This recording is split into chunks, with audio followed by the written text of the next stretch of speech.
All right, we're joined now by Gloucester Mayor Greg Verga as we wind down 2022. Mr. Mayor, how you doing? I'm doing well, Rick. How are you today? Very well, thank you.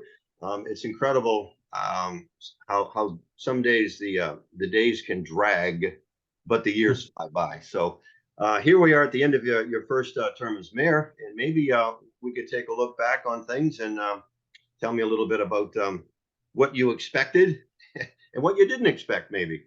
Sure. Well, it's funny you say look back at my first term as mayor. It's actually the first year of my first term as mayor, but it's only a 2-year term, so things have to happen fast. And it's funny because I've been doing a lot of reflecting with people, and you know when we were in campaign mode, the slogan was we wanted to reset Gloucester, and I think we've done that. And then the other part of the campaign was transparency, efficiency, and collaboration.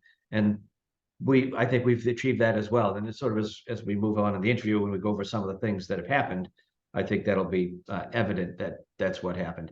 But it's a short term, so trying to get stuff done, it's been a whirlwind.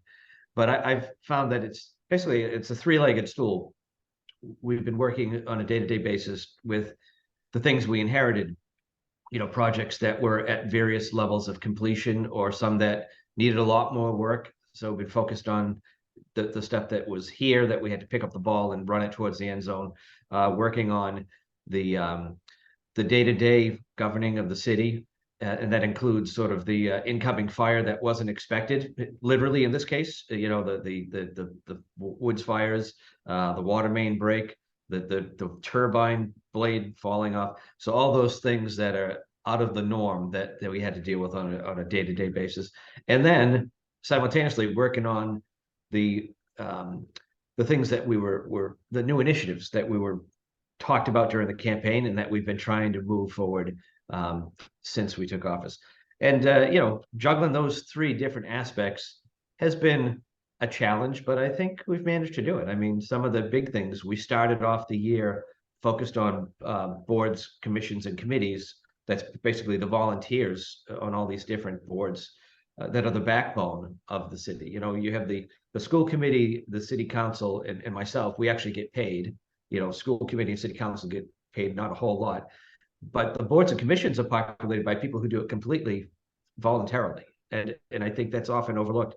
But we spent the first few months trying to find who wanted to be, actually during the transition between the last election and me taking office, we started reaching out to the people who were on the boards and commissions, asking, do you want to be reappointed?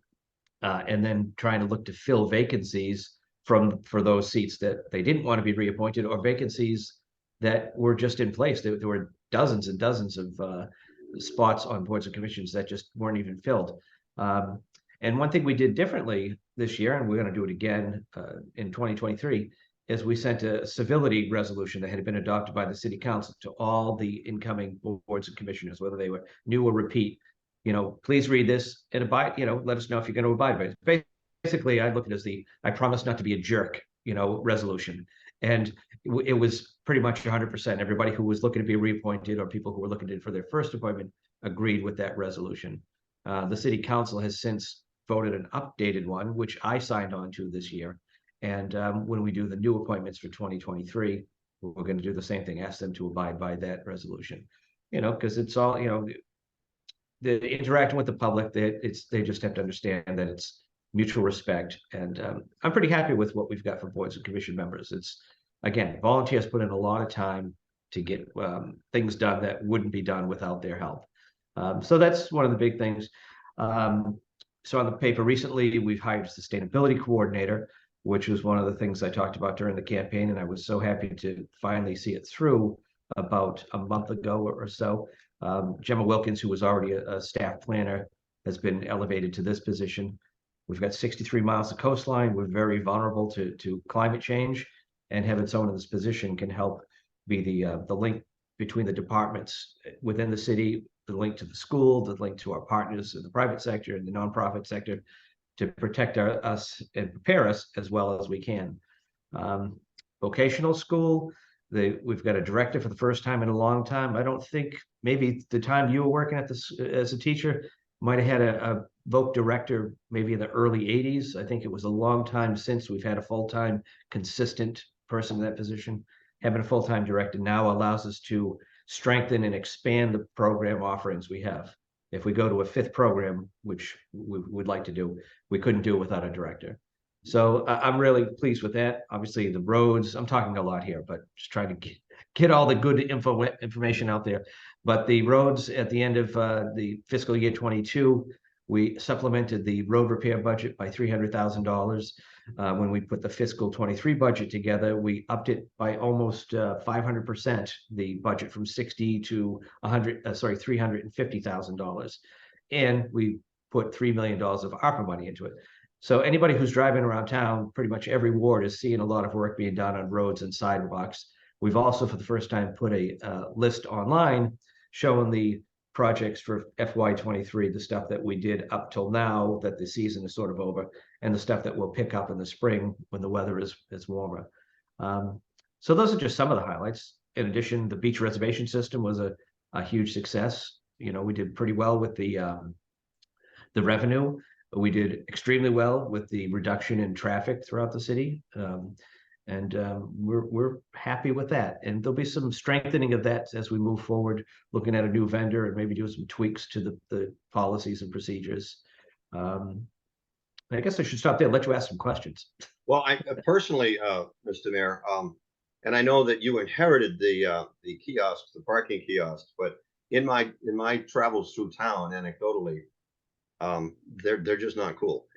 And personally, I miss the old individual parking meter because I don't like standing in line. I don't like having to go find a kiosk that works. And I know that you inherited that and that it is a supply chain problem and all that. Am I the only one who mentions this to you? Because I'm sorry for bringing it up again. Oh, no, you're not. And I've seen it myself. You know, I'll walk down the street and I'll see people looking in bewilderment at the kiosks with a stationary, their finger waiting to press a button, not sure what to do. So we did inherit it, but as I said before, we inherited, but now we're taking ownership of it. And we have had weekly meetings among the departments, the relevant departments have a standing meeting to talk about what needs to be done and try to make the changes. You know, it was in the beginning, it was hardware issues. You know, some of them didn't take cash. Then it was other issues with the software, and then the payment system was never really finalized. So we're moving forward.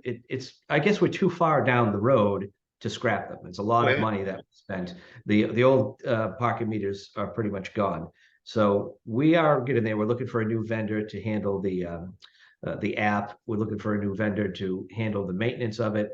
So I just ask for more patience from people. Again, I'm not trying to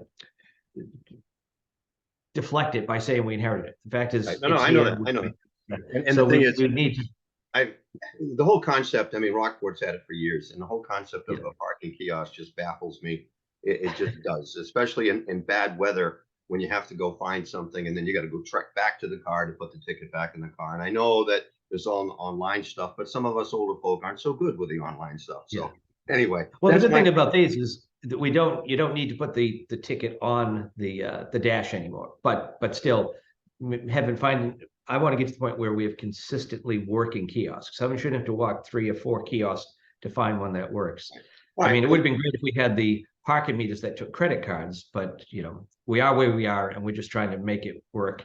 And we're getting there. A little more patience, please. When I talk with coaches, I always ask them about self-evaluation or how they are evaluated. And I'm going to ask you the same thing. How do you do self-evaluation, and then how else are you evaluated in terms of, the progress that's been made over the last year?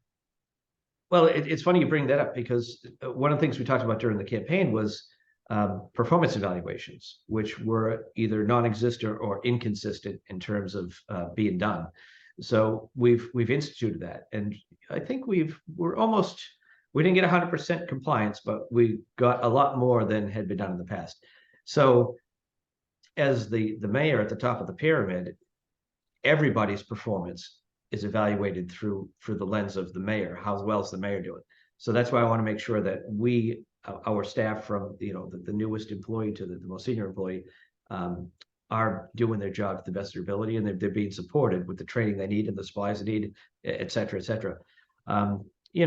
We get a lot of input through the email, through calls, and we jump on what we can.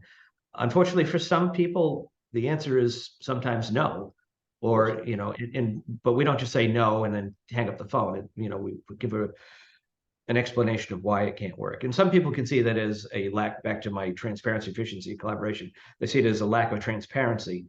But just because you don't agree with the answer doesn't mean we're not being transparent. I had to be a little defensive on that one. But I'm very sensitive to what people out there have been saying. I was on the outside after I left the council. I was out of government for 6 years, and I hear and saw with my own eyes what people found to be a problem with government. So we've had 11 months and 3 weeks to try to get things to a point where there's a sense of reaching that nirvana, but it's going to take some time to get there. Nothing's going to be perfect. But the thing is, I want to make sure that we as an administration are responsive to the public, to the council, to the school committee, to anybody out there, and build the partnerships upstream with elected officials and others to make sure we have the connections we need to make the city a better place. Before we take a look ahead for the Gloucester 400 coming up, in mathematics, Mr. Mayor, there's something called the three possibilities postulate. And basically it says things are going to get worse, things are going to stay the same, or things are going to get better.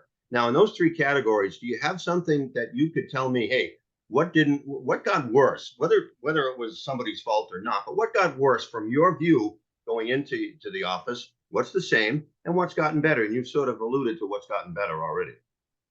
Yeah, I mean, I have to say, it's like when you have the job interview, what are your strengths and what are your weaknesses? And no one's going to say, my weaknesses, I come into work late, it's always, I work too hard. That's my weakness. But as far as what got worse, I mean, I think we've been sort of starts and stops with the kiosk. That's probably been the one consistent issue that we've been dealing with.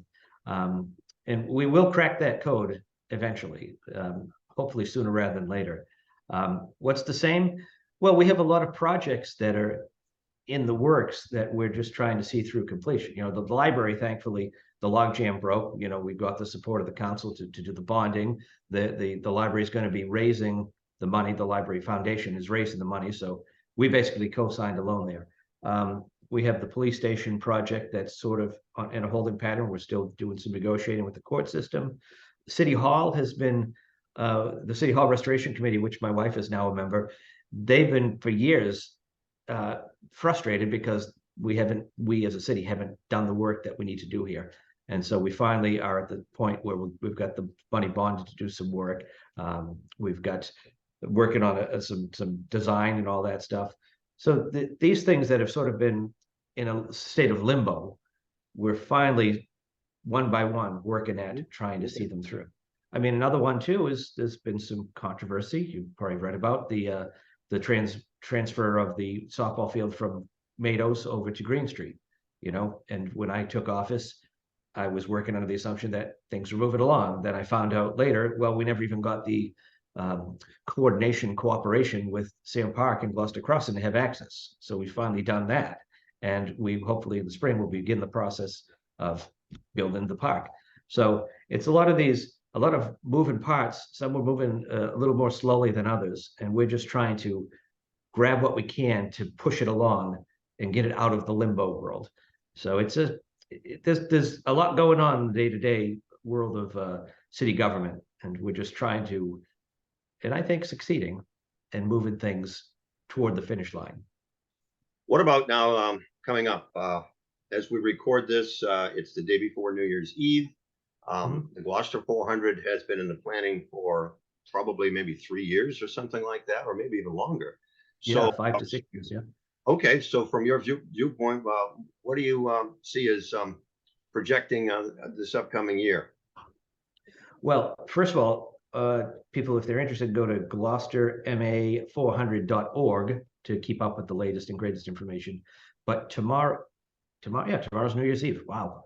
As we record this on December 30th. So tomorrow at 6:30 here at City Hall, we'll have the ball drop. There's a little story in the paper today about the ball that was made by Izzy Pet that will be dropped out in the parking lot here from a crane. And we'll have hot chocolate and cookies upstairs in the Kairos auditorium. So that'll be the kickoff hour. So 6:30, I believe 7 is when the drop will happen. It will coincide with Gloucester, England's midnight. So we'll be wrapped up. People will be home in bed or off to their New Year's Eve party in time. But our official New Year's kickoff and our kickoff of the 400th will be tomorrow evening at 6:30 or 7. So people should stop by and just enjoy this. The overture is the next big thing they've got planned on the 15th, also here at City Hall. Sorry, at the high school. Again, I don't know all the details in my head, but GloucesterMA400.org. And there's a lot of things planned throughout the year. The Cape Ann Symphony playing at the Parisi Field down at Stagefort Park. God, there's just so many to think of. I'll link to that. Yes. Finally, Ms. Mayor, anything else you'd like to mention? No, I'm saying, so moving ahead, the one thing I alluded to earlier is getting back to boards and commissions, appointments and reappointments. If people are interested, stay tuned. We'll be putting out a list of openings on boards and commissions. We'd love to have newcomers come along of all ages to help out in these different boards that we have. We still have a lot of ARPA money to allocate. Remember, we got $23 million. The first 10 million went to the sewer plant. When you saw recently, we got $2 million in the omnibus bill from the feds to help us with the planning of that. Going forward with ARPA spending, we're going to be spending a lot of money on parks and open spaces, as well as city buildings. I talked about the City Hall project, the police station project. For years and years, those two categories have been sort of underfunded or ignored. And this is an opportunity with one-time money to finally make something happen and really highlight our open spaces. Gloucester is a wonderful place with a lot of areas for recreation. And then the big one is the comprehensive planning initiative. The master plan we're revising from 2000, 20 plus years old. And we want to have that coincide with the harbor plan that's going to be released in the next few weeks, with the open space plan that was released a few months back, and going forward, what the vision is for the city for the next 10, 20 years. Hopefully the next plan won't be Plan 2040. It'll be something that's a little closer. Things happen faster. We have to be ready to jump, but we've got the opportunity now to revise the plan and look ahead for long beyond my time as mayor, or even my lifetime.